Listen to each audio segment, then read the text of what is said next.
Hey guys, I just wanted to do a video here on the potential for numismatic silver as a silver investment. As you can see, I'm a big fan of silver bullion as well, but I'll show you what I've got here. This is a 1986 New Zealand proof set. I chose this one because it's from the year I was born. Came in that little wallet there. Now the only coin in this that actually has silver in it is that $1 in the middle there with a kakapo parrot. It's a native bird here in New Zealand. A design on it. I worked out that there is 80% of a troy ounce of silver in that, which works out quite well because I only paid 78% of what I would have if I was buying a normal bullion coin like that one there. So didn't actually pay any premium on this. A tip I would like to give if you are going to buy numismatic silver off, say, an auction site like eBay or Trade Me, that's an auction site here in New Zealand where I got this, is don't just trust what the seller tells you. You want to do a Google search for yourself to find the true number of coins minted, their potential true value, and whether or not it's actually a legitimate coin.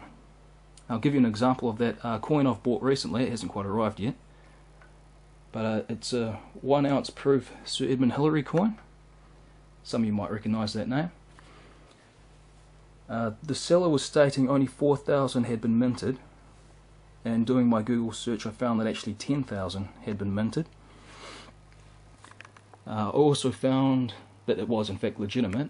It had been made by the Perth Mint for New Zealand Post, and I found the Perth Mint had been selling them for 102 New Zealand dollars, but they were sold out, and the New Zealand Post website were still selling them for $89.